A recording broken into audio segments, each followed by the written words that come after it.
नमस्ते माय YouTube family, कशात तुम्ही सर्वजण? सोलापुरी ताई या यूट्यूब चॅनलवरती तुम्हा सर्वांचं मनापासून खूप खूप स्वागत आहे। आशा करते तुम्ही सर्वजण खूप मस्त आणि खूप मजेत असाल। तर चला, आज खूपच मऊ लुसलुशीत सॉफ्ट अशी चपाती बनवून आपल्याला तयार करायची आहे। तर चला सुरुवात करू आपल्या व्हिडिओला।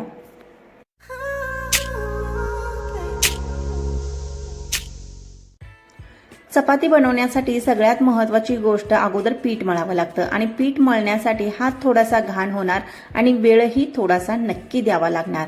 तर तो वेळ कमी करण्यासाठी मी तुम्हाला इथं खूप महत्त्वाची एक टिप सांगणार आहे। टिप नंबर 1 असेल तर तुम्ही कधीही ताटामध्ये पीठ मळू नका, तर या प्रकारच्या कढईमध्ये किंवा खोलगट टोपल्यामध्ये वगैरे पीठ मळत जा।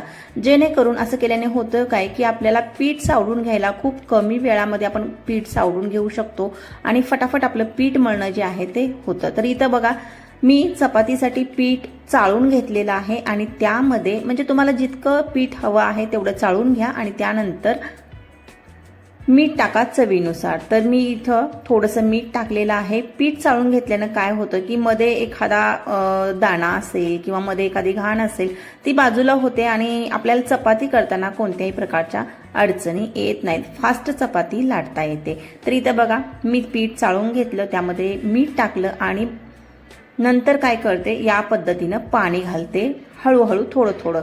आता इथं तुम्ही बघू शकता पीठ सगळीकडे पसरलेलं नाहीये, कारण की आपण कढई घेतलेली आहे। कढई जेव्हा आपण घेतो किंवा असं खोलगट भांडं जेव्हा आपण घेतो, पण खोलगट भांडं ही खूप छोटं घ्यायचं नाहीये, थोडंसं मोठंच घ्यायचंय, जेणेकरून चाळणीमधून जेव्हा आपण पीठ चाळतो तेव्हा व्यवस्थित चाळणीतलं पीठ भांड्यामध्ये पडेल इतपत मोठं भांडं घ्यायचंय। तर इथं मी कढई घेतलेली आहे, हवं तर तुम्ही टोपलं वापरू शकता। तर शक्यतो मी कढईच वापरते, कधी पण पीठ जेव्हा मळते तेव्हा कढईच वापरते आणि या पद्धतीने फटाफट पीठ मळायला मदत होते कढईमध्ये पीठ असल्यामुळं, कारण की खोलगट भाग असतो, खूप जास्त इतरत्र पीठ जे आहे ते पसरत नाही। तर याचा फायदा असा होतो। तर नक्की पहिली टिप तुम्हाला समजली असेल। आणि आता काय करते बघा, थोडं थोडं पाणी या पद्धतीनं घालून मी पीठ मळायला सुरुवात केलेली आहे। खूप वेळ पीठ मळत बसण्याची बिलकुल पण आवश्यकता नाही। बऱ्याच जणांचा असा ग्रह असतो की पीठ खूप जास्त मळलं की चपाती चांगली होते, असं काहीच नाही। बघा, मी तर ओबडधोबड पीठ मळून घेतलेलं आहे आणि या पद्धतीने थोडेसे खड्डे केलेले आहेत पिठामध्ये बोटाने आणि थोडंसं पाणी शिंपडलेलं आहे। पीठ थोडंसं घटसर मळायचं अगोदर आणि त्यानंतर मग थोडंसं पाणी शिंपडून असं झापून ठेवायचं। हवं तर तुम्ही कपडा, यावरती ओला कपडा अंथरू शकता पिठावरती। मी इथं ताट घातलेलं आहे, म्हणजे झापलेलं आहे आणि जवळजवळ आपल्याला 15-20 मिनिट किंवा तुम्हाला जर टाइम नसेलच तर 10 मिनिटही तुम्ही हे पीठ असं ठेवू शकता। पीठ व्यवस्थित भिजलं की आता बघा, परत आपल्याला झाकण काढायचंय आणि परत हाताला थोडंसं तेल लावून याच भांड्यामध्ये म्हणजे कढईतच पीठ थोडंसं मसळून घ्यायचंय।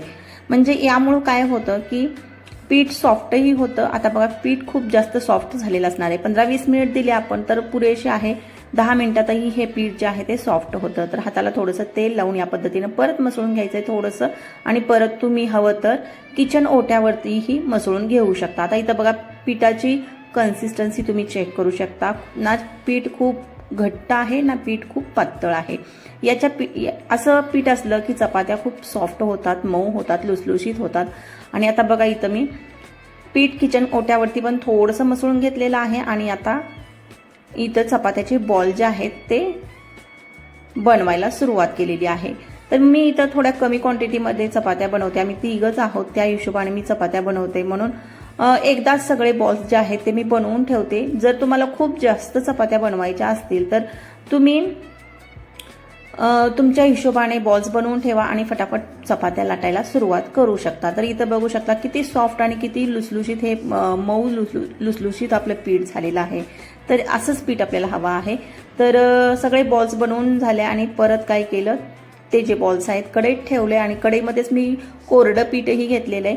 आता एक बॉल घेऊन त्याला कोरडं पीठ लावलं, म्हणजे कोट करून घेतलं पीठ कोरडं आणि त्यानंतर या पद्धतीनं मी काय केलं, लाटीची आहे ती लाटून घेतलेली आहे आणि मधून तेल लावलं आणि फोल्ड केली आणि दुसऱ्यांदा परत आता काय केलं, तेल लावलं आणि कोरडं पीठ दुसऱ्यांदा जेव्हा मी फोल्ड करते त्याच्या अगोदर कोरडं पीठही आतमध्ये थोडंसं घातलेलं आहे।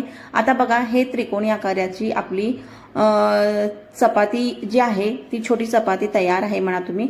आणि आता काय करायचंय, या त्रिकोणी आकाराला तुम्ही हवं तर याला गोल आकार देऊ शकता हाताने, पण मी अशीच, मला सवय आहे म्हणून मी काय करते, अशीच ही चपाती लाटायला सुरुवात करते आणि लाटत लाटत त्याला गोल बनवते. तर या पद्धतीनं तुम्हाला जर जमत नसेल तर हातामध्ये जेव्हा तुम्ही त्रिकोणी आकार देता त्यानंतरच तुम्ही काय करू शकता, याला गोल बनवू शकता. हाताने गोल गोल राऊंड करत तुम्ही गोल बनवू शकता आणि चपाती तुमची जी आहे ती गोल परफेक्ट बनते. तर या पद्धतीनं लाटलेलं आहे. चपाती लाटताना कधीही लक्षात ठेवायचंय, हलक्या हाताने चपाती लाटायची, खूप जोर द्यायचा नाही. तर चपाती लाटून झालेली, वरती आता थोडंसं तेल टाकते, कारण की पहिली चपाती आहे, तव्याला चिटकू नये म्हणून थोडंसं तेल टाकले आणि तव्यावरतीही थोडंसं तेल टाकते, कारण की पहिली चपाती आहे, तव्याला चिटकण्याची शक्यता जास्त असते.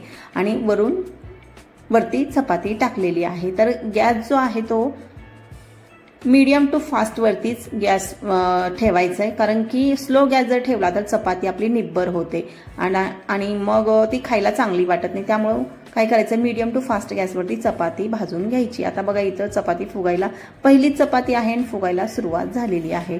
तर चपाती मस्त या पद्धतीनं फुगते, ही नरमही राहते. आणि 3 पदराची चपाती बघा, तुम्ही आजीकडून वगैरे ऐकला असेल किंवा आईकडून ऐकलं असेल, 3 पदराची चपाती 2-2, 3-3 दिवस एकदम नरम आणि सॉफ्ट राहते. तर इथं बघू शकता ही 3 पदराची चपाती खूप साध्या सोप्या पद्धतीनं मी बनवून भाजून काढलेली आहे. खूप जास्त कच्चीही ठेवायची नाही चपाती आणि खूप जास्त भाजायचंही नाहीये. तर आता परत मी दुसरी चपाती त्याच पद्धतीनं बनवायला सुरुवात करते. आणि तुम्हाला जे सांगितलं होतं ना गोल, या पद्धतीनं बनवायचं, तुम्ही या पद्धतीनं गोल बनवू शकता, आणखीनही गोल बनवू शकता आणि त्यानंतर मग लाटायला सुरुवात करायचंय. लाटणं यामध्येही थोडीशी कला आहे म्हणा किंवा सरावाचा भाग आहे म्हणा. तर हलक्या हाताने जेव्हा तुम्ही चपाती लाटताना तेव्हा चपाती नक्की फुगते, एवढी गॅरंटी मी सांगू शकते. पण जेव्हा तुम्ही जोर लावून चपातीवरती लाटता किंवा एखाद्या साईडला पातळ चपाती ठेवता, एखाद्या साईडला जाड चपाती ठेवता, तेव्हा चपाती शक्यतो तितकी फुगत नाही. तर इथं चपाती परत मी टाकलेली आहे आणि दुसऱ्या चपातीलाही आता भाजून घ्यायचंय. चपातीचा कलर जो आहे तो छान खरपूस आणि वासही, सुगंधही घरामध्ये आपल्याला चपातीचा लगेच ओळखता येतो की चपाती परफेक्ट भाजतात की नाही. तर इथं या पद्धतीनं बघा, खूप जास्त चपात्या करपवायच्या नाहीयेत, मस्त सोनेरी कलर येईपर्यंत चपाती भाजायची आणि त्यानंतर लगेच काढायची असते. आणि परत पुन्हा एकदा सांगते, चपाती तुम्ही कधीही स्लो गॅसवरती भाजू नका. चपाती कधीही तुम्ही भाजायची असते तेव्हा तुम्ही काय करायचं, गॅस जो आहे तो फास्ट टू मीडियमच ठेवायचं, जेणेकरून आपल्या चपात्या व्यवस्थित भाजतील आणि नरमही राहतील. तर इथं बघा तिसरी चपाती ही भाजलेली आहे. प्रत्येक चपाती या पद्धतीनं फुगते आणि लेयर ज्या असतात त्या व्यवस्थित तुम्हाला आतल्या लेयर पडलेल्या दिसतात. तर आपल्या सगळ्या चपात्या ज्या आहेत त्या बनवून तयार झालेल्या आहेत, तुम्ही बघू शकता. आता माझ्या चपात्या ज्या असतात त्या खूप आकाराने मोठ्या असतात, म्हणजे तवाही माझा खूप मोठा आहे आणि त्यामुळे मी छोट्या छोट्या चपात्या करत बसत नाहीये. तुम्ही बघू शकता आता चपात्याचा कलर आणि याचा सॉफ्टनेसपणा जो आहे तो तुम्ही इथं चेक करू शकता. अशी मुद्दा होते चपाती, एवढी मोठी चपाती आहे पण एका मुठीमध्ये येते.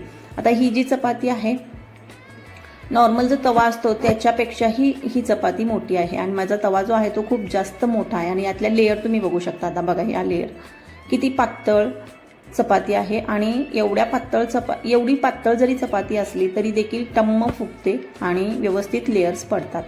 शक्यतो काय होतं, बरेच जण जाड चपाती करतात आणि मग ती जाड चपाती केलेली फुगतेच, पण एवढ्या पातळ चपात्या देखील फुगतात, हेच मी तुम्हाला यावरून दाखवू इच्छिते. तर तुम्ही बघू शकता या पद्धतीने चपात्याचा हा कलर जो असतो तो परफेक्ट असतो. तुम्ही नक्की ट्राय करा या पद्धतीनं चपाती बनवायचा. आणि हा जो व्हिडिओ आहे नवीन मुलींसाठी होता, बिगिनर्स मुलींसाठी होता आणि आशा करते तुम्हाला सगळ्यांना हा व्हिडिओ आवडला असेल. व्हिडिओ जर आवडला तर व्हिडिओला लाईक नक्की करा आणि चॅनलला पण सबस्क्राईब नक्की करा.